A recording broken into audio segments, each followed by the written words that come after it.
국군수도병원 VIP실의 정막을 깨고 원무과장의 낮고 끈적한 목소리가 흘러나왔습니다.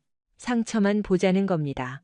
그 말과 함께 707 여군 장교의 몸으로 향한 손길은 걱정이 아닌 지독한 악의와 권력의 냄새를 품고 있었죠. 그는 여전히 자신이 사냥꾼이라고 믿고 있었습니다. 하지만 그 순간부터 이미 판은 뒤집혀 있었습니다. 눈앞의 여군은 두려움에 떨 피해자가 아니라 병원이라는 밀실의 숨은 괴물을 추적하기 위해 직접 덫 안으로 들어온 707 특임대의 진짜 포식자였으니까요. 다음 이야기가 궁금하시다면 지금 바로 채널 구독해주세요. 이 영상을 어디서 보고 계신가요? 무료로 할 수 있는 소중한 응원, 더 좋은 이야기로 보답하겠습니다. 소름 끼치도록 불쾌한 음성이 귓가를 스쳤다. 정수아는 미동도 없이 병원 특유의 소독약 냄새를 깊게 들이마시며 마음을 가다듬었다. 현재 그녀가 서 있는 곳은 경기도 성남시 분당구에 자리 잡은 국군 수도병원의 1층 로비였다. 군복 차림의 환우들과 쉴 새 없이 오가는 의료진들로 인해 원무가 앞은 유독 혼잡했다. 수아의 냉철한 시선은 접수처를 지나쳐 원무과장실이라는 명패가 걸린 문을 열고 등장한 한 남자를 정확히 꿰뚫고 있었다. 강동현 육군소령. 사전에 조사했던 자료 사진 속 모습보다 실제 대면했을 때 느껴지는 위압감과 불쾌한 기운이 훨씬 더 강했다. 정수아의 좌측 팔은 어깨부터 팔꿈치 부근까지 짙은 검은색 군용 삼각건에 단단히 고정되어 있는 상태였다. 대외적으로 알려진 그녀의 병명은 특수작전 중 발생한 명예로운 부상이었지만 멀쩡하게 자유로운 오른손은 방금 전 군용 차량에서 내린 무거운 더플백을 아무런 무리 없이 가볍게 쥐고 있었다. 그녀가 입은 이 부상은 오로지 이 부패한 공간에 심장부로 진입하기 위해 철저히 위장된 입장권에 지나지 않았다. 이런 우리 군의 소중한 인재가 다치다니 참으로 안타까운 일이군. 강동현은 가식적인 걱정을 늘어놓으며 그녀의 앞을 가로막았다. 40대 중반을 넘긴 그의 체형은 헐렁한 전투복으로도 다 가려지지 않을 만큼 둔탁해 보였다. 그는 정수아가 건넨 진료 기록부를 넘겨받았지만 정작 그의 불쾌한 시선은 서류의 활자가 아닌 그녀의 단정한 군복 차림새를 노골적으로 평가하고 있었다. 707 특수 임무단 소속이라. 엘리트 장교가 오셨으니 내가 직접 신경을 써드려야겠어. 나는 원무과를 총괄하는 강동현 소령이라고 하네. 그는 거만한 미소를 지으며 불필요한 직위를 과시했다. 정수아는 한치의 흐트러짐도 없는 정석적인 자세로 경례를 올렸다. 충성. 대위 정수아. 전입 및 진료 기록을 보고합니다. 감정을 철저히 배제한 서늘한 음성이 로비의 공기를 갈랐다. 그러나 그 단호함마저도 강동현에게는 그저 흥미로운 유희거리로 보일 뿐이었다. 정대위. 병원에서는 그렇게 뻣뻣하게 굴 필요 없어. 편하게 지내야 상처도 빨리 낫지. 강동현은 서류를 챙기는 시쭉을 하더니 은근슬쩍 정수아의 어깨 부근으로 손을 뻗어 불필요한 접촉을 시도했다. 정수아의 미간이 찰나의 순간 좁혀졌다. 당장이라도 저 무례한 팔을 제압하여 바닥에 엎드리게 만드는 것은 그녀에게 식은 죽 먹기보다 쉬운 일이었다. 하지만 이곳에 잠입한 본래의 목적을 상기하며 그녀는 불쾌한 내색을 완벽히 숨긴 채 자연스럽게 걸음을 뒤로 물러서며 거리를 유지했다. 소령님, 제가 배정받을 병실 위치를 안내받고 싶습니다. 정수아의 단도직입적인 질문에 강동현은 음흉하게 입꼬리를 올렸다. 서두를 것 없지 않나. 정대위 같은 핵심 인력을 아무 병실에나 우겨 넣을 수는 없는 노릇이지. 그는 로비 주변을 위협적으로 훑어보았고 그와 눈이 마주친 의료진들은 마치 포식자를 피하듯 황급히 고개를 숙였다. 이 병원 내에서 그가 휘두르는 부당한 권력의 크기를 단적으로 보여주는 장면이었다. 마침 전망 좋고 조용한 VIP 1인실이 비어 있어. 정대위를 위해 내가 특별히 권한을 써주지. 호의는 감사하지만 원칙대로 일반 다인실을 배정해 주셔도 무방합니다. 참, 요즘 젊은 장교들은 융통성이 부족하단 말이야. 강동현은 가식적인 웃음을 흘리며 정수아의 곁으로 바싹 다가섰다. 숨이 막힐 듯 독한 남성용 향수 냄새가 소독약 내음을 덮어버렸다. 군 생활, 남들보다 조금 더 편안하고 순탄하게 풀어나가고 싶지 않나? 선후배 간에 서로 돕고 지내면 좋은 게 좋은 거지. 정수아는 그의 얄팍한 수작을 이미 꿰뚫어 보고 있었다. 자신의 직위를 무기로 연약한 이들을 압박하고 통제하려는 전형적인 수법이었다. 제 군 생활의 기준은 오직 군인 복무 규율과 명예뿐입니다. 정수아의 흔들림 없는 일갈에 강동현의 안면 근육이 잠시 굳어졌다. 하지만 그는 곧바로 교활한 본색을 되찾았다. 허허, 역시 특수부대 출신다운 패기로군. 그런 강단 있는 태도 아주 훌륭해. 그는 병상 기록지에 거칠게 서명을 갈긴 뒤 접수처에서 안절부절 못하던 박하사에게 서류를 내던졌다. 어이, 박하사. 이 장교님은 302호 VIP실로 모셔라. 내가 예전부터 각별히 관리하라고 지시했던 그 방 차질 없이 준비해. 아, 알겠습니다, 소령님. 즉각 조치하겠습니다. 박하사는 마치 큰 형벌이라도 피하려는 사람처럼 창백해진 얼굴로 키보드를 두드렸다.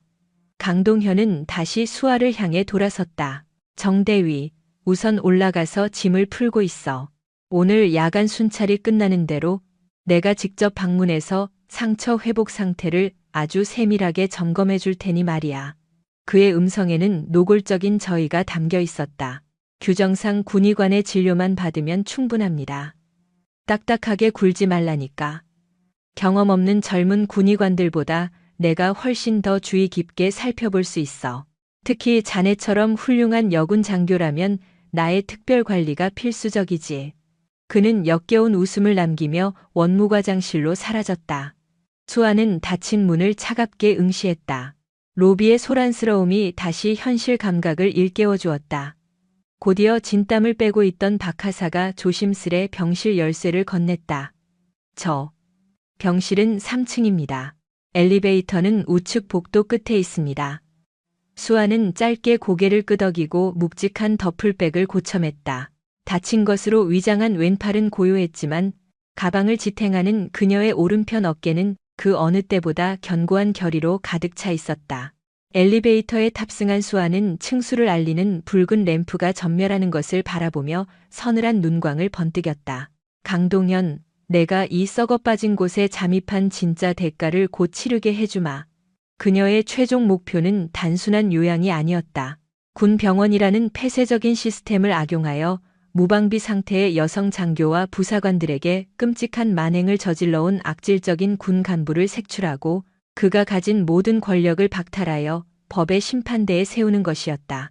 3층에 도착한 수아는 작전의 전초기지가 될 302호실 문을 열고 조용히 발을 들였다. 내부 공간은 예상보다 훨씬 넓고 쾌적했다. 창문 너머로는 병원 후원의 조경시설이 한눈에 들어왔고 일반적인 군용 병실과는 차원이 다른 고급스러운 가구들이 배치되어 있었다.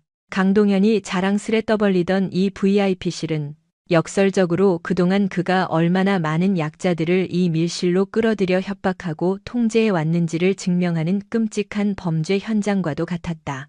수아는 더플백을 바닥에 내려놓고 다친 척 연기 중인 왼팔을 보호하며 매서운 눈썰미로 방 안 구석구석을 스캔하기 시작했다. 침구류의 정돈 상태, 소형 냉장고의 위치, 그리고 벽면 거울 틈새에 교묘하게 숨겨져 있는 미세한 구멍 하나를 발견했다. 타인의 사생활을 불법적으로 촬영하며 약점을 잡아내는 가장 악질적이고 치졸한 수법. 그녀는 즉시 가방에서 두꺼운 반창고를 꺼내 그 불법 촬영 렌즈의 시야를 완벽하게 차단했다. 이어 더플백의 이중 바닥을 열어젖혔다. 평범한 세면용품들 아래에는 특수 제작된 초소형 감시 장비들이 가지런히 놓여 있었다. 볼펜형 고화질 렌즈, 단추로 위장된 송수신기, 그리고 미세한 숨소리마저 잡아내는 고성능 녹음기. 이 작은 장비들이야말로 부패한 악당의 숨통을 끊어놓을 그녀의 진정한 무기였다. 얼마 지나지 않아 규칙적인 노크 소리가 병실의 정막을 깼다. 갑작스러운 방문객이었지만 수아는 조금도 당황하지 않았다. 이미 복도 외곽에 부착해둔 소형 동작 감지 센서가 침입자의 접근을 미리 경고해 주었기 때문이다. 누구십니까? 나야, 강소령. 정대위 쉬고 있나? 불쾌할 정도로 끈적이는 음성이 문틈을 비집고 들어왔다. 수아의 예상보다 훨씬 이른 등장이었다. 새로운 표적을 향한 그의 비뚤어진 집착이 얼마나 강한지 짐작할 수 있는 대목이었다. 수아는 겉옷의 단추를 단정히 채우고 문을 개방했다. 강동현은 마치 제 안방을 드나들듯 여유로운 미소를 띠고 서 있었고 그의 양손에는 출처를 알 수 없는 영양 드링크 2병이 들려 있었다. 저녁 식사는 입에 맞는지 모르겠네. 힘든 부대에서 구르다가 이곳의 싱거운 식단을 마주하면 영 적응하기 힘들 텐데 말이야. 신경 써주셔서 감사합니다. 하지만 군인에게 배급되는 식사는 투정의 대상이 아닙니다. 허허, 참, 빈틈이 없단 말이지. 강동현은 수아의 대답을 가볍게 무시하며 거침없이 병실 안으로 발을 들였다. 수아는 굳이 그를 제지하지 않고 자연스럽게 공간을 내어주었다. 강동현은 병실 내부를 흡족하게 둘러보며 고개를 끄덕거렸다. 역시 내가 특별히 선별한 방답군. 정대위의 분위기와 아주 잘 어울려. 과도한 특혜는 부담스럽습니다. 특혜라니 동료애지. 그는 챙겨온 음료를 테이블 위에 무심하게 올려두고는 수아를 향해 몸을 돌렸다. 그건 그렇고 상처는 좀 어떤가? 어깨 쪽에 타격을 입었다고 들었는데. 그가 서서히 거리를 좁혀오자 병실 안의 공기가 그의 지독한 향수 냄새로 탁하게 오염되었다. 정규 절차에 따라 진료를 마쳤고 명일 오전 정밀 검진이 잡혀 있습니다. 새파란 군의관 녀석들의 소견은 믿을 게 못 돼. 이 병원 시스템을 가장 잘 이해하고 환자의 상태를 정확히 꿰뚫어 보는 건 바로 나라고. 어디 상처 부위가 어떤지 내가 직접 확인해 볼까? 강동현의 두툼한 손이 수아의 다친 왼팔을 고정하고 있는 삼각건 부근으로 스멀스멀 다가왔다. 수아는 뒤로 물러서는 대신 오른팔에 착용하고 있던 전술 시계의 베젤을 아주 미세하게 돌렸다. 그 즉시 시계 다이얼에 위장된 초정밀 렌즈가 강동현의 흉악한 얼굴을 선명한 화질로 기록하기 시작했다. 규정상 지정된 의료진 외의 사적인 신체 접촉 및 진료 행위는 엄격히 금지되어 있습니다. 이 사람 참, 사적인 접촉이라니. 이건 훌륭한 부하를 아끼는 지휘관의 순수한 걱정이라고. 강동현의 손끝이 수아의 군복 어깨선에 닿았다. 그는 부상을 살피는 척하며 교묘하게 옷깃을 파고들어 그녀의 어깨와 목선 부근을 불쾌하게 만지려 했다. 군인이라는 직위를 남용한 명백하고도 악질적인 성추행 시도였다. 이쯤에서 손 거두시죠, 소령님. 수아의 음성에는 한치의 온도도 묻어나지 않았다. 강동현의 거친 숨소리가 멈추고 그의 손길도 허공에서 굳어버렸다. 그가 마주한 수아의 눈동자에는 분노나 당혹감 같은 일반적인 감정 대신 오직 오물을 내려다보는 듯한 압도적인 경멸만이 서려 있을 뿐이었다. 강동현은 수아의 서리빨 같은 기세에 잠시 흠칫 놀란 기색을 보였지만 특유의 능구렁이 같은 처세술로 재빨리 표정을 바꿨다. 허허, 내가 선을 넘었나 보군. 부하를 아끼는 마음이 앞서다 보니 신뢰를 범했어. 불쾌했다면 사과하지. 그는 양손을 들어 올리며 천천히 뒤로 물러났다. 가벼운 장난이었어. 최정의 요원이라길래 상황 대처 능력이 궁금해서 시험해 본 것뿐이야. 확실히 보통 내기가 아니군. 일반적인 여군들이었다면 당황해서 어쩔 줄 몰랐을 텐데 말이야. 일반적인 여군들. 그동안 얼마나 많은 피해자들을 그런 식으로 농락해왔는지 스스로 증명하는 꼴이군. 수아는 속으로 냉소를 삼키며 시계 베젤을 원위치로 돌려 영상 녹화를 안전하게 저장했다. 우월적 지위를 이용한 성적 괴롭힘 및 강압적 폭력 미수, 강동현을 청함할 아주 결정적인 첫 번째 증거물이 그녀의 손에 들어왔다. 그 어떤 장난이라도 군의 기강을 무너뜨리는 행위는 용납될 수 없습니다. 더 하실 말씀이 없다면 이만 쉬고 싶습니다. 그래, 충분한 휴식이 가장 중요하지. 강동현은 머쓱한 듯 목 뒤를 긁적이더니 테이블에 올려둔 드링크병을 턱 끝으로 가리켰다. 저건 피로 회복에 아주 그만인 영양제야. 내 특별한 성이니까 자기 전에 꼭 마시도록 해. 그는 마지막까지도 수아의 전신을 끈적하게 훑어보며 비열한 윙크를 던진 뒤 병실을 빠져나갔다. 복도로 향하는 문이 완전히 닫히고 도어락이 잠기는 소리를 확인한 후 수아는 그가 남기고 간 음료수병을 집어들었다. 밀봉된 새 제품처럼 보였지만 그녀는 일말의 주저함도 없이 화장실로 직행해 내용물을 변기통에 쏟아버렸다. 투명한 액체가 물에 닿자마자 미세하게 화학 반응을 일으키며 기포가 발생했다. 약물을 이용한 수면 유도. 가장 고전적이면서도 악질적인 범죄 수법이었다. 수아는 빈 병을 깨끗하게 헹구어 원래 있던 자리에 세워두었다. 강동현은 오늘 밤 자신이 아주 매력적인 사냥감을 골라냈다고 착각하며 승리감에 도취해 있을 것이다. 하지만 현실은 정반대였다. 그 악랄한 포식자는 이미 빠져나갈 수 없는 정수아의 치명적인 덫 한가운데로 스스로 걸어 들어와 버렸다. 변기통에 쏟아버린 음료수의 흔적을 지운 정수아는 침착하게 가방에서 특수 제작된 군용 노트북을 꺼냈다.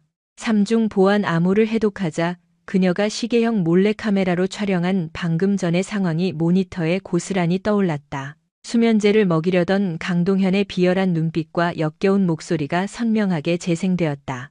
하지만 고작 이 정도 영상으로 그를 추함할 수는 없었다.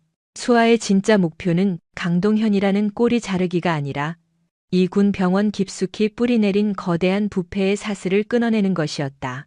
그가 권력을 남용해 약자들을 착취한 정황과 뒤로 빼돌리고 있는 막대한 군수품 횡령의 실체를 모두 밝혀내야만 했다. 수아는 빈 음료수병을 응시하며 생각에 잠겼다. 분명 그에게 당한 또 다른 희생자가 있을 것이다. 그녀는 곧바로 병동 간호사실로 인터폰을 걸어 떠보듯 물었다. 302호실입니다. 아까 원무과의 박하사를 급히 찾던데 무슨 문제라도 생겼습니까? 수화기 너머의 간호사는 몹시 당황하며 얼버무렸다. 네? 박하사님요?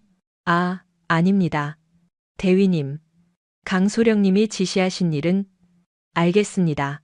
수아는 짧게 답하고 수화기를 내려놓았다.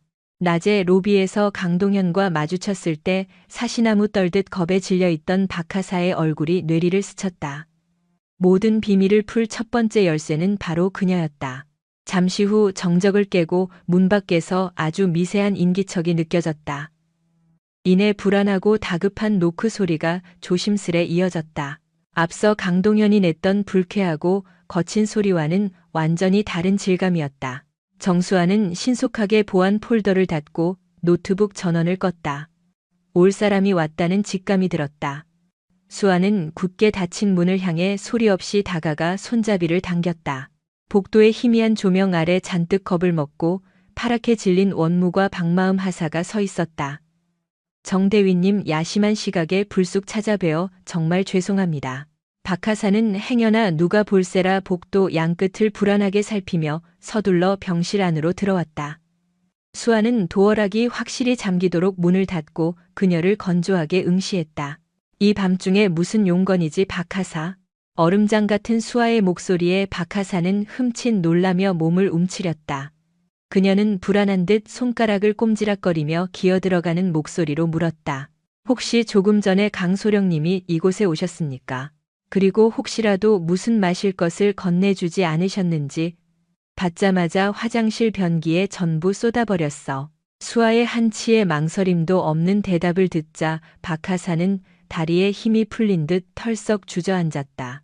참았던 숨을 몰아쉬며 그녀의 두 눈에서 안도의 눈물이 쏟아지기 시작했다. 정말 다행입니다.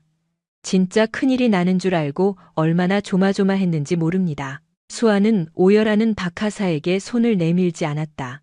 어설픈 위로는 오히려 상대방을 나약하게 만들 뿐이다. 지금 이 가여운 희생자에게 필요한 것은 값싼 동정심이 아니라 억눌린 분노를 터뜨릴 수 있는 차가운 각성이었다. 그런데 왜 굳이 위험을 무릅쓰고 내게 온 거지? 강소령의 보복이 두렵지 않은가? 수아의 날카로운 질문에 박하사는 소매 끝으로 눈물을 닦아내며 수아와 시선을 맞췄다. 너무나도 두렵고 무섭습니다. 하지만 대위님은 최정예 특수부대 출신이시니 저처럼 무력하게 당하지 않고 맞서 싸우실 수 있을 거라 믿었습니다. 대위님마저 그 지옥 같은 방에서 희생되는 걸 볼 수는 없었습니다. 박하사의 목소리는 깊은 트라우마로 인해 심하게 떨리고 있었다. 그 방에서 대체 무슨 일들이 벌어지고 있는 거지? 강소령이 타깃으로 삼은 여군들을 은밀히 호출하는 함정입니다. 저 역시 작년 겨울에 그곳에서 힘겹게 털어놓은 진실은 끔찍했다. 강동현이 호의를 가장에 건넨 피로회복제를 마신 직후 의식을 잃었고 훗날 강동현이 불법으로 몰래 촬영한 수치스러운 정황 증거들을 들이밀며 그녀를 협박해왔다는 것이다. 그날 이후 박하사는 그의 부당한 지시와 지속적인 괴롭힘에 속수무책으로 끌려다니는 처지가 되었다. 협박용 자료라. 그 모든 걸 강소령이 직접 세팅하고 촬영한 건가? 누가 찍었는지는 확실치 않습니다. 다만 그는 피해자들의 치명적인 약점이 될 만한 모든 기록을 쥐고 흔들며 숨통을 조였습니다. 그 공포 때문에 그 누구도 헌병대에 고발할 엄두를 내지 못했습니다. 수아는 아무 말 없이 자신이 입원하자마자 휴지로 꼼꼼하게 막아두었던 벽면의 수상한 환풍구 구멍을 턱끝으로 가리켰다. 저기를 통해 지켜보고 촬영했겠군. 맞나?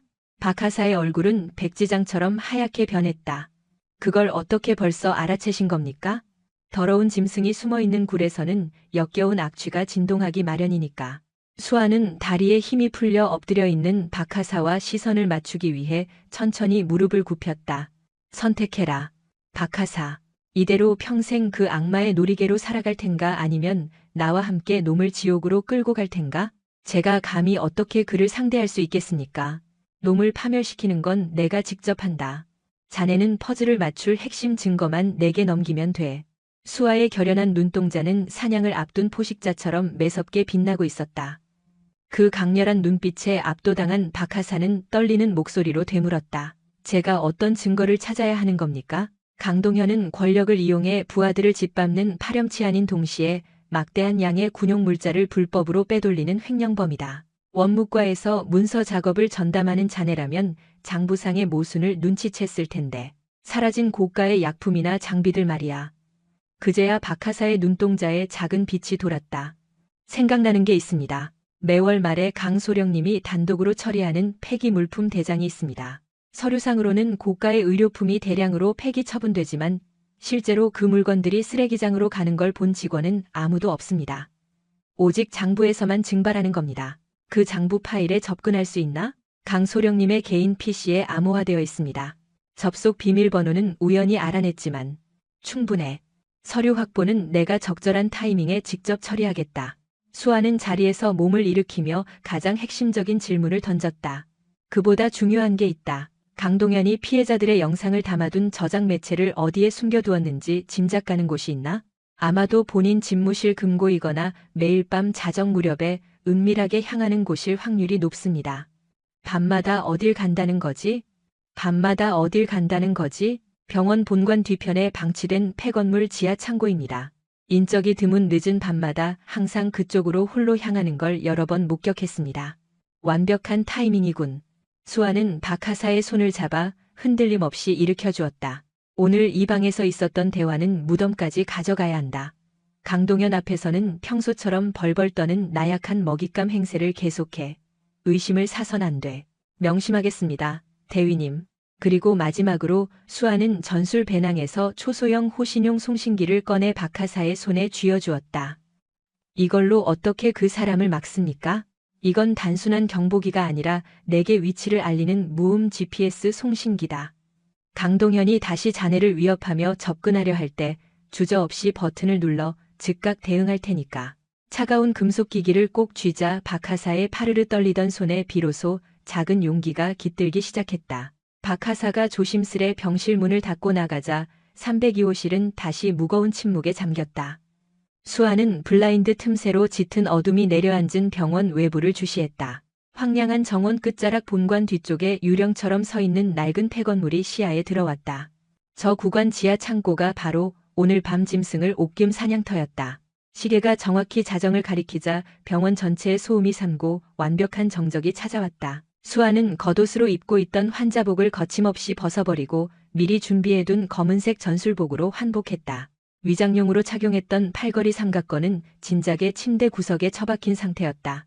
다쳤다던 왼쪽 어깨는 아무런 제약 없이 유연하게 움직였다. 소리 없이 병실을 빠져나온 수아는 한 마리 흑표범처럼 복도를 가로질렀다. 낮 시간 동안 머릿속에 완벽하게 매핑해둔 CCTV의 회전 반경과 사각지대를 계산하며 움직이는 그녀의 은밀한 보법은 707 특임대 최고 요원의 진면목을 보여주었다.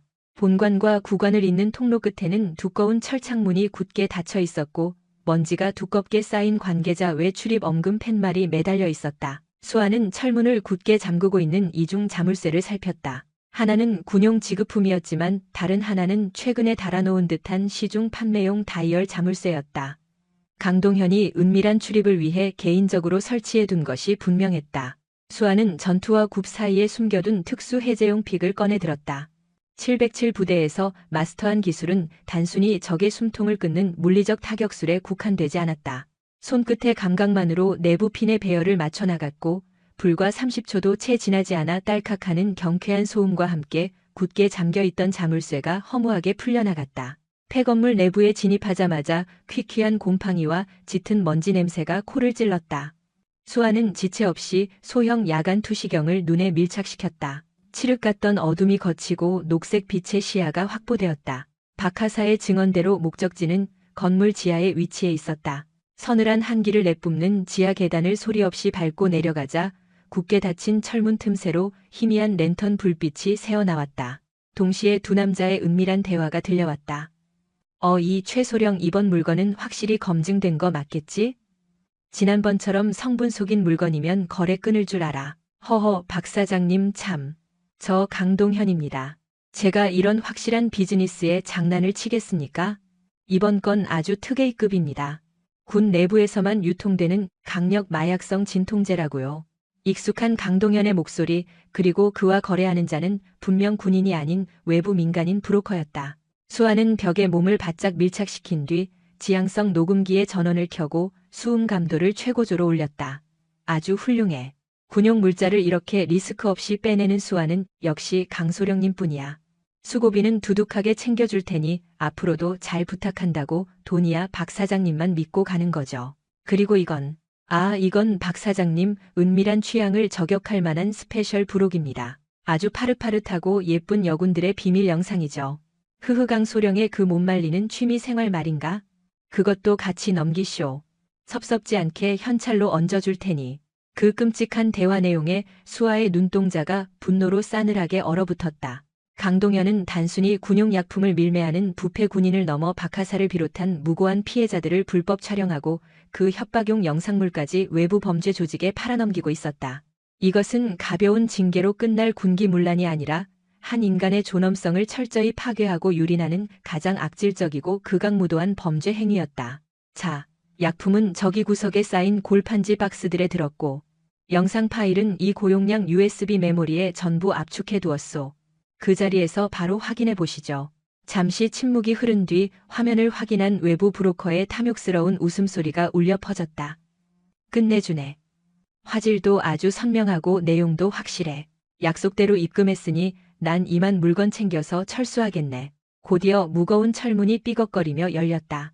수아는 재빠르게 계단 위쪽의 가장 짙은 어둠 속으로 몸을 숨기고 숨소리조차 죽였다. 박 사장이라 불리던 남자는 묵직한 검은색 더블백 2개를 양손에 든 채 기분 좋은 듯 콧노래를 흥얼거리며 계단을 올라갔다. 그가 완전히 건물을 빠져나가 본관 쪽으로 멀어지는 발소리까지 확인한 수아는 다시 발걸음을 내려 창고문 앞으로 접근했다. 문틈으로는 여전히 강동현의 기척이 느껴졌다. 그는 누군가와 통화를 하고 있었다. 그래 나야. 방금 박 사장이랑 거래 끝났고 현찰도 확실히 챙겼다. 그리고 다음 주에 우리 방에 들이밀 아주 신선한 타깃이 하나 생겼으니 세팅 완벽하게 해둬. 무려 707 특임대 출신이라는데 눈빛이 아주 오만하고 날카로운 게 꺾어놓는 맛이 쏠쏠할 것 같아 기대가 크다고. 그 역겨운 입에 오르내리는 사냥감은 다름 아닌 정수아 본인이었다. 일단 302호 VIP 병실에 격리해 두었어. 경계를 풀 때까지 서서히 수면 유도제를 타먹이면서 작업 들어갈 테니까 너희는 백업이나 잘해. 수고해라. 통화를 마친 강동현은 자신의 성공적인 범죄 행각에 도취된 듯 역겨운 웃음을 흘리며 창고의 랜턴 불빛을 꺼버렸다. 강동현이 창고 문을 걸어 잠그고 철계단을 밟고 올라오는 소리가 들리자 수아는 유령처럼 그보다 한 발 앞서 구관의 복도를 빠져나갔다. 해제해 두었던 이중 자물쇠를 완벽하게 원래 상태로 복구해 흔적을 지우는 치밀함도 잊지 않았다.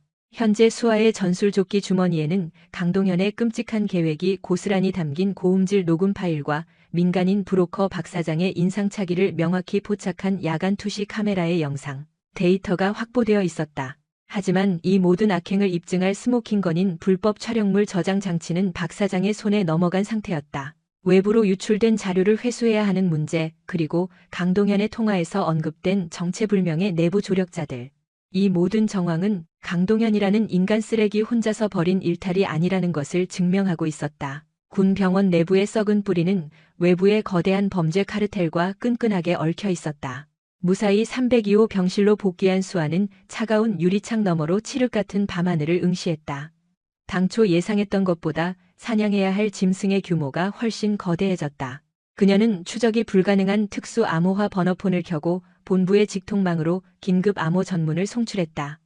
작전 규모 및 표적 확장, 외부 범죄 조직과의 연계 확인, 군용 마약류 불법 유통 및 범죄 정황 포착, 작전 수행을 위한 추가 특수 인력 및 전술 장비 지원 요망, 즉각적인 승인을 대기함. 긴장감 도는 침묵 속에서 1분도 채 지나지 않아 본부로부터 짧고 명확한 회신이 스크린에 떠올랐다. 요청, 승인, 작전에 필요한 모든 물리적 정보적 자원을 무제한 지원함. 썩어 빠진 괴물들의 숨통을 끊는데 한치의 자비도 베풀지 마라. 지시에 대한 확인을 마친 수아는 번호폰에 전원을 내리고 유심을 분리했다. 어둠 속에서 빛나는 그녀의 눈동자에는 포식자를 찢어 밝힐 사냥개의 서늘한 살기가 맴돌고 있었다. 하찮은 강동현 따위가 감히 최상위 포식자인 자신을 다음 주에 길들일 연약한 먹잇감으로 착각하고 있다는 사실이 그저 헛웃음이 나올 만큼 가소로울 뿐이었다. 정수아는 뜬 눈으로 새벽을 지새웠다. 그녀의 머릿속에는 강동현과 박 사장, 그리고 그들이 저지르는 군수품 비리와 마약 유통, 여군들을 상대로 한 악질적인 협박 범죄의 연결고리가 명확하게 그려지고 있었다. 이 병원은 단순한 부패의 온상을 넘어 군 조직 전체를 병들게 하는 치명적인 종양 덩어리였다. 본부에서 하달된 무제한 지원 및 즉각적인 타격 승인 명령은 그녀의 차가운 분노에 불을 지폈다. 동이 트고 오전 7시가 되자 정수아는 부상당한 환자로 완벽하게 위장한 채 병실 문을 나섰다. 복도 한편에서는 간호장교와 푸른 작업복을 입은 사내간의 실랑이가 한창이었다. 정체불명의 사내는 의료기기 점검을 핑계로 출입을 요구하고 있었고 원리 원칙을 내세우는 간호장교는 그를 제지했다. 무심하게 그들 곁을 지나치려던 찰나 사내가 정수아를 향해 302호의 TV 수리를 명목으로 말을 걸어왔다. 의아해하는 간호장교를 뒤로하고 사내를 응시한 정수아의 시선이 그의 오른손에 머물렀다. 검지와 중지가 교차하며 만들어내는 미세하고도 규칙적인 타음. 그것은 707 특수임무단 내부에서만 통용되는 최상위 보안 암구였다. 지원 병력이 마침내 도착한 것이다. 정수아는 건조한 목소리로 점검이 필요 없다고 거절했지만 사내는 막무가내였다. 군용 자산의 철저한 관리를 핑계로 그는 간호장교의 만류를 뿌리치고 302호 병실 안으로 거침없이 진입했다. 당황한 간호장교가 제지하려 따라붙자 정수아는 가벼운 눈짓과 단호한 어조로 그녀를 물러나게 했다. 병실 문이 굳게 닫히고 외부의 시선이 차단되자마자 불량해 보이던 기술자는 즉시 각 잡힌 자세로 경례를 올렸다. 특임대 직속 정보지원처 소속 최정우 상사입니다. 요란한 위장 진입에 대해 정수아가 지적하자 최 상사는 강동현이 병동 내 모든 CCTV를 집요하게 모니터링하고 있어 불가피한 선택이었음을 보고했다. 이윽고 위장 공구함의 이중 바닥이 열리고 첩보 장비들이 모습을 드러냈다. 최 상사는 타깃의 동선을 추적할 수 있는 특수 형광 도료와 15초 만에 데이터를 통째로 빼낼 수 있는 해킹용 USB 칩을 차례로 건넸다. 이어서 그는 반경 10m의 음성을 실시간으로 전송함과 동시에 헌병대 타격대를 즉각 호출할 수 있는 초소형 도청 비상벨을 꺼내며 이것이 박하사를 보호할 마지막 안전장치라고 설명했다.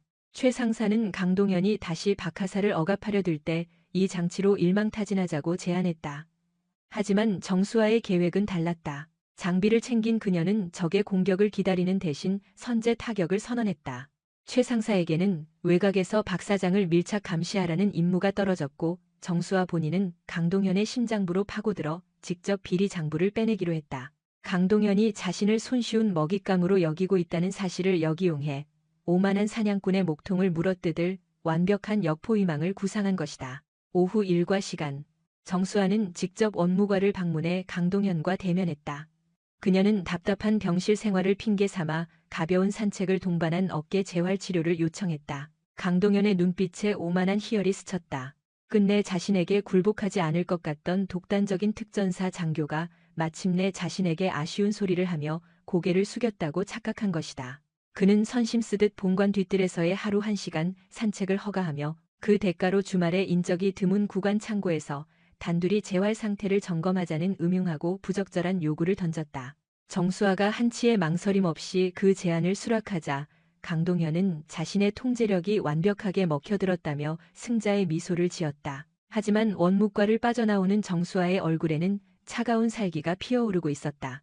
산책을 구실로 얻어낸 것은 자유롭게 외부를 오가며 박 사장을 쫓을 수 있는 면죄부였고, 강동현이 먼저 제안한 구관 창고 밀회는 그들의 범죄 본거지로 직행할 수 있는 지름길이 되어준 셈이었다. 정수아의 작전은 투트랙으로 나뉘었다. 강동현의 집무실 컴퓨터에 숨겨진 내부 비리 장부 해킹과 외부에서 활동하는 박 사장의 추적, 이 은밀한 침투 작전의 포문을 열어준 것은 다름 아닌 박 하사였다. 여전히 극도의 불안감을 안고 있었지만 박 하사는 정수아가 쥐어준 비상 호출기를 생명줄처럼 꽉 쥔 채 강동현의 다음날 사령부 회의 일정을 보고했다. 약 2시간의 공백. 정수아는 이 황금 같은 타이밍을 놓치지 않기로 결심했다. 다만 굳게 잠긴 도어록과 복도를 비추는 수많은 감시망을 무력화하기 위해서는 박 하사의 위험한 조력이 절실히 요구되는 상황이었다. 다음 날 오후, 강동현이 사령부 회의 참석차 병원을 빠져나가는 모습이 포착되었다. 재활훈련을 가장해 밖으로 나온 정수아는 사각지대에서 최정우 상사의 위장 차량에 재빠르게 올랐다. 최 상사가 10분의 제한 시간을 제시했지만 그녀는 단 5분이면 충분하다며 기술자 작업복으로 갈아입은 뒤 곧장 타깃의 집무실이 있는 2층으로 향했다. 작전 개시 시간에 맞춰 박 하사는 펄펄 끓는 커피 쟁반을 들고 복도를 걷고 있었다. 극도의 긴장감에 휩싸여 있었지만 그녀는 강동현의 집무실을 비추는 CCTV 통제 배전반 바로 앞까지 접근하는 데 성공했다. 짧은 비명과 함께 그녀가 고의로 쏟아부은 뜨거운 커피가 배전반 틈새로 스며들자 거친 스파크 소리와 함께 해당 층의 모든 전력과 감시 시스템이 셧다운되었다. 박 하사가 당황한 척 눈물을 흘리며 주변의 시선을 끄는 사이 칠흑 같은 어둠을 틈타 정수아는 단 2초 만에 보안 장치를 풀고 집무실 내부로 스며들었다. 오만에 빠진 강동현은 자신의 범죄 기록들을 바탕화면에 버젓이 방치해두고 있었다. 비자금 내역이 담긴 파일과 VIP 접대용이라는 기괴한 이름의 폴더. 최 상사의 해킹 USB를 꽂은 정수아는 그 VIP 폴더 안에서 수많은 여군들의 사생활을 짓밟고 협박하기 위해 조성된 불법 사찰 자료들을 목격했다. 박 하사의 이름 역시 그곳에 있었다. 끓어오르는 분노를 억누르며 단 10초 만에 데이터 복사를 마친 그녀는 책상 위 서류철과 주요 집기들의 투명한 추적용 시약을 남김없이 도포했다. 모든 임무를 마치고 그녀가 흔적 없이 빠져나왔을 때 비로소 예비 전력이 가동되며 복도의 빛이 돌아왔다. 완벽하게 통제된 5분이었다. 정수아는 복도 끝에서 안도의 한숨을 내쉬는 박 하사의 어깨를 다독이며 이제 더 이상 누구의 핍박도 받지 않을 것이라는 굳은 약속을 남기고 정원으로 복귀했다. 병원 내부가 발칵 뒤집힌 그 시각, 최정우 상사는 박 하사의 기지로 확보된 시간을 활용해 외곽으로 빠져나간 박 사장의 동선을 단단히 물고 늘어졌다. 최 상사는 타깃이 성남 외곽에 위치한 낡은 물류 창고로 진입했음을 보고했고, 정수아는 지체 없이 재활 산책로를 이탈해 담장을 넘었다. 최 상사가 마련해둔 민수용 차량을 타고 현장에 도착한 정수아는 단독 잠입의 위험성을 경고하며 지원 병력을 부르자는 최 상사의 제안을 단호히 거절했다. 증거 확보만을 위한 은밀한 타격이 목적이었기에 외부 경계만을 지시한 뒤 그녀는 고양이처럼 유연하게 창고 환풍구를 타고 침투했다. 어둠이 짙게 깔린 창고 내부는 군에서 불법으로 유출된 마약성 진통제와 군수 물품 상자들로 거대한 탑을 이루고 있었다. 그 한가운데서 박 사장은 밀수업자들과 거액의 뒷돈을 챙기며 강동현의 위세를 자랑하고 있었다. 그러나 정수아가 은폐를 위해 디딘 낡은 목재 지지대가 하중을 이기지 못하고 부서지면서 무거운 정적이 깨졌다. 일순간 창고 안의 모든 적대적인 시선이 그녀에게로 집중되었다. 은밀한 잠입이 발각되자 정수아는 미련 없이 어둠 속에서 걸어 나왔다. 환자복을 벗어 던진 그녀의 몸에는 전투에 최적화된 검은색 전술복이 밀착되어 있었다. 순식간에 칼을 빼들고 달려드는 조직원의 팔을 부러뜨리고 바닥에 내리꽂으며 특전사 에이스의 압도적인 무력을 과시했다. 하지만 그 역동적인 제압 직후 창고 제일 깊숙한 사무실 쪽에서 비릿한 조롱이 섞인 박수 소리가 울려 퍼졌다. 조명이 켜지며 나타난 인물은 다름 아닌 강동현이었다. 사령부에서 월간 회의를 주재하고 있어야 할 그가 와인 잔을 들고 여유롭게 서 있는 모습에 정수아의 눈동자가 흔들렸다. 그 옆에는 이미 사색이 된 박 사장이 움츠리고 있었다.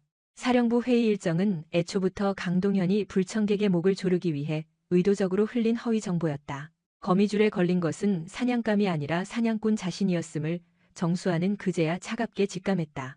거미줄에 걸린 것은 사냥감이 아니라 사냥꾼 자신이었음을 직감했던 찰나의 정적은 그리 오래가지 않았다. 정 대위, 자네가 302호실에 입원했다는 소식을 들었을 때부터 나는 이 모든 게 기만 작전이라는 걸 눈치채고 있었지. 707 최정예 요원이 고작 어깨 부상으로 수도병원에 온다고 지나가던 개가 웃을 핑계 아닌가? 강동현은 여유롭게 와인 잔을 흔들며 비열한 미소를 지었다.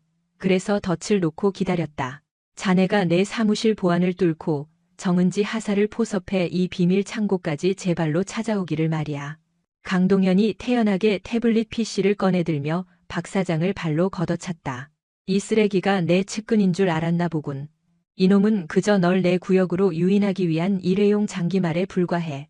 여기 있는 약품 상자들도 전부 속빈 강정이고. 정수아는 주변을 살폈다. 이미 출입구는 무장한 용역들에 의해 완전히 차단된 상태였다. 도대체 무엇을 위해 이런 짓을 벌인 거지? 강소령. 권력과 돈, 그리고 내 발밑에서 굴복하는 잘난 엘리트들을 구경하는 쾌감이지. 강동현의 눈빛이 광기로 번뜩였다. 정은지도 내 앞에서 무너졌고 이제 내 차례다. 707 엘리트 대위가 불법 약물 거래 주동자로 체포되는 시나리오. 아주 완벽하지 않나? 그는 정수아의 코앞까지 다가왔다. 네가 훔쳐간 그 USB 열쇠, 내가 일부러 흘려둔 가짜다.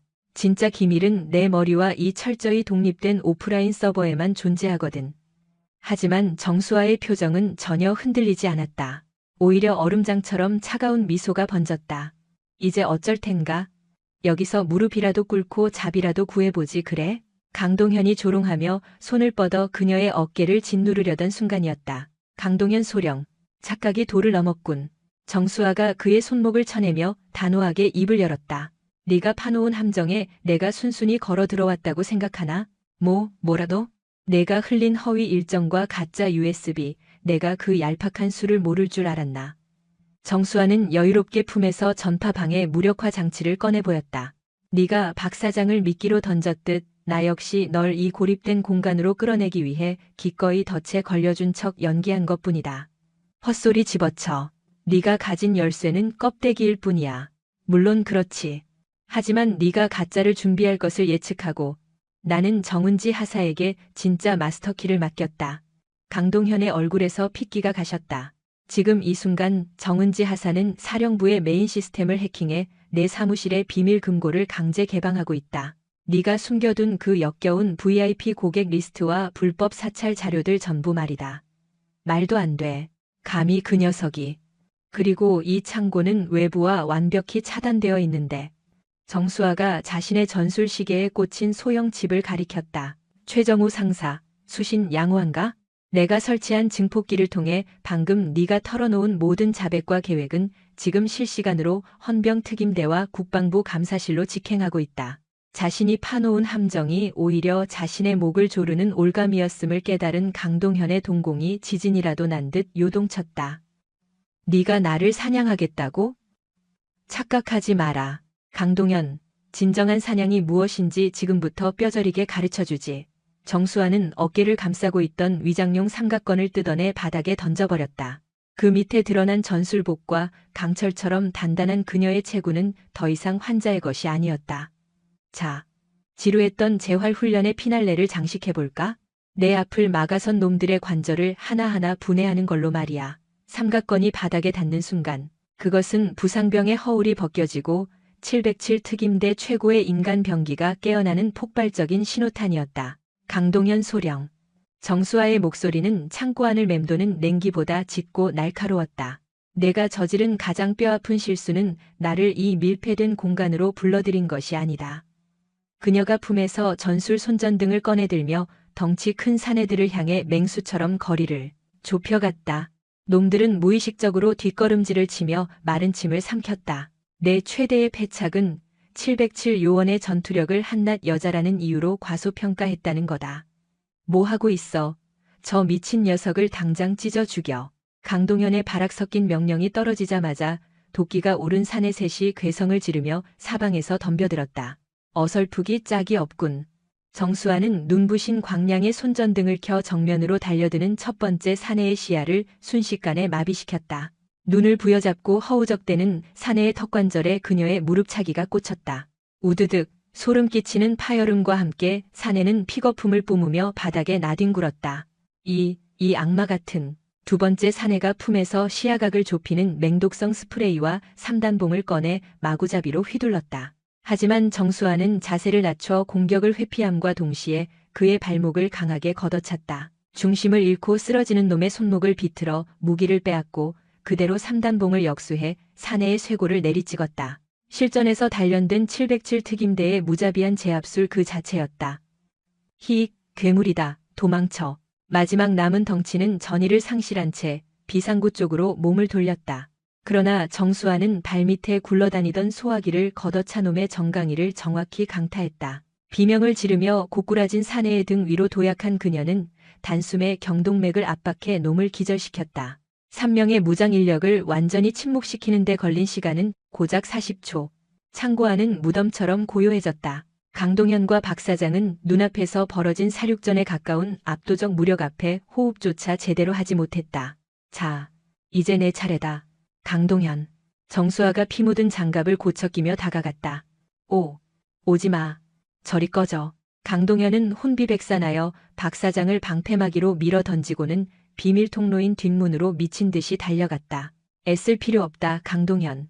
정수아는 뒷짐을 진 채 여유롭게 그 모습을 지켜보았다. 그녀의 전술식의 스피커에서는 방금 전 강동현이 외친 찢어 죽여라는 살인교사 녹음본이 또렷하게 흘러나왔다. 내 놈의 극악무도한 범죄 자백, 아주 선명하게 기록됐다. 강동현이 다급히 뒷문 비밀번호를 누르려는 찰나였다. 쾅! 엄청난 굉음과 함께 두꺼운 보안문이 폭약에 의해 산산조각 나며 튕겨나갔다. 매캐한 연기와 붉은 레이저 포인터 불빛 사이로 최정우 상사가 이끄는 헌병 특수임무대 SDT 대원들이 폭풍처럼 들이닥쳤다. 전원 무기 버리고 엎드려. 반항하면 즉각 사살한다. 강동현은 총구 앞에 덜덜 떨며 털썩 무릎을 꿇었고 박 사장은 그 자리에서 실신해버렸다. 최정우 상사가 연기를 뚫고 걸어와 정수아에게 절도 있게 경례를 올렸다. 대위님, 퇴로 차단 및 병력 투입 완료했습니다. 완벽한 타이밍이었다. 최 상사. 정은지 하사 쪽은 방금 통신 들어왔습니다. 최 상사의 얼굴에 통쾌한 미소가 번졌다. 정은지 하사가 메인 서버실에서 은폐되어 있던 윗선들의 뇌물 장부와 비디오 파일 전체를 백업해 안전 가옥으로 대피했습니다. 대위님이 짠 판이 한치의 오차도 없이 맞아떨어졌습니다. 자신이 쌓아올린 견고한 철옹성이 단숨에 모래성처럼 허물어지는 것을 목도한 강동현의 얼굴은 잿빛으로 변해버렸다. 이럴 수는 없어. 내가 어떻게 구축한 왕국인데. 헌병 특임대원들이 짐승처럼 울부짖는 강동현의 양팔을 거칠게 꺾어 수갑을 채웠다. 나는 대한민국 국군 수도병원 원무과장 강동현 소령이다. 너희 따위가 감히 나를 함부로 대할 줄 아느냐. 그의 처절하고 추악한 발악이 창고를 울렸지만 돌아오는 것은 대원들의 싸늘한 비웃음뿐이었다. 정수아는 바닥에 엎드린 그를 향해 무기질적인 시선을 던지며 선고하듯 말했다. 착각하지 마라. 너는 오늘부로 군인이 아니다. 신성한 제복 뒤에 숨어 약자들의 피를 빨아먹던 기생충, 그 이상도 이하도 아니지. 강동현의 비참한 몰락은 거대한 폭풍의 전조에 불과했다.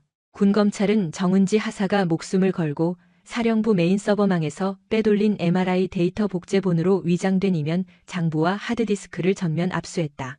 그것은 군의 썩은 민낯을 고스란히 담고 있는 치명적인 판도라의 상자였다. 강동현이 부하 직원들의 약점을 잡아 통제하기 위해 불법으로 사찰하고 조작한 협박용 데이터만 무려 수천 기가바이트에 달했다. 피해의 그물망은 정은지 하사 한 명에게 국한되지 않았다.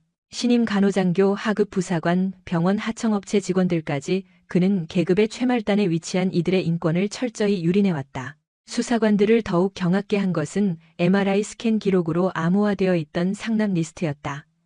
대위님, 이 명단이 전부 조작 없는 사실이란 말입니까? 사건을 이관받은 특별 군검사는 파르르 떨리는 손으로 출력된 문서를 짚으며 물었다. 그곳에는 군용 마약성 진통제 불법 유통 내역과 더불어 막대한 비자금이 흘러들어간 검은 머리들의 실명이 적나라하게 나열되어 있었다. 일성 장군부터 사령부 핵심 요직의 인사들, 심지어 국방부 내부 감사위원들까지 얽혀 있었다. 그들은 강동현의 악랄한 가혹행위와 불법 사찰을 암묵적으로 용인해주는 대가로 검은 돈을 세탁하거나 뒤에서 은밀한 VIP 대우를 받으며 특혜를 누렸던 것이다. 검사님, 강동현이라는 인간은 눈에 띄는 하나의 독버섯에 불과합니다. 조사실의 형광등 불빛 아래 선 정수아의 목소리는 한치의 흔들림도 없었다. 이 사건의 본질은 지하에 끝없이 퍼져 있는 균사체입니다. 군이라는 거대한 조직의 양분을 빨아먹으며 뿌리내린 곰팡이 군락 말입니다. 저는 그저 땅 밖으로 튀어나온 줄기 하나를 잘라냈을 뿐입니다. 썩어 문드러진 흙을 파내고 그 뿌리까지 소각하는 것은 이제 헌병대와 검찰의 몫입니다. 군검찰은 국방부 장관의 직권 승인 아래 전군을 대상으로 한 특별수사본부를 꾸렸다. 수사 초기, 강동현이 의리를 지키며 묵비권을 행사할 것이란 예상은 보기 좋게 빗나갔다. 억울합니다. 제가 총대를 댔을 뿐입니다. 강동현은 취조실 책상을 내리치며 추악한 눈물을 쏟아냈다. 나 혼자 저지른 일이 아닙니다. 저 별을 단 양반들이 내린 지시를 따르지 않으면 내가 죽을 판이었단 말입니다. 내게 가명 조건으로 녹음 파일을 하나 제공하지요. 그는 독방에서 평생을 썩을지도 모른다는 공포에 질려 자신이 충성했던 상관들의 비리 증거와 이름들을 숨쉴 틈도 없이 쏟아냈다. 견고해 보이던 거대한 부패의 균사체는 가장 밑바닥에 있던 자의 배신을 시작으로 제 살을 깎아먹으며 처참하게 붕괴하기 시작했다. 사건 발생 일주일 후 대한민국 국방부 창설 이래 최대 규모의 부패 청산 작업이 매섭게 몰아쳤다. 국군 수도병원은 임시 폐쇄 조치에 준하는 감사를 받았고 원장을 비롯한 고위 간부진 전원이 즉각 파면 및 구속되었다. 사령부의 굵직한 장성들 역시 줄줄이 수의를 입고 군사법정의 포토라인에 섰다. 강동현은 자신이 뱀들의 왕이라고 착각했지만 실상은 거대한 탐욕의 늪에서 가장 먼저 희생될 꼬리에 불과했다. 역설적이게도 그 꼬리가 밟히면서 거대한 군부 카르텔의 몸통 전체가 산산조각났다. 1년의 치열한 법정 공방 끝에 군사법원은 국민의 분노를 반영한 엄중한 판결을 내렸다. 강동현 소령에게는 직권남용, 기밀누설, 가혹행위, 불법 사찰 및 협박, 특가법상 뇌물수수 등 20여 개의 혐의가 모두 유죄로 인정되어 징역 35년의 중형과 불명예 전역이 선고되었다. 사건에 연루된 수십 명의 간부들 역시 계급장과 연금을 박탈당한 채 쇠고랑을 찼다. 하지만 정수와의 싸움은 여기서 멈추지 않았다. 그녀는 군 인권 변호인단과 협력하여 정은지 하사를 비롯한 40여 명의 피해자들을 대리해 국방부와 가해자들을 상대로 전례 없는 규모의 국가배상 및 징벌적 손해배상 청구 소송을 주도했다. 재판부는 군복을 사리사욕의 방패로 삼은 죄는 반역에 준한다며 피해자들의 손을 들어주었고 강동현 일당의 은닉 재산은 전부 국고로 환수되거나 피해자들의 회복 자금으로 쓰이게 되었다. 언론은 그녀를 내부의 적을 척결한 707 특임대의 그림자 영웅이라 치켜세웠다. 쏟아지는 스포트라이트 속에서도 정수아는 철저히 자신을 숨겼다.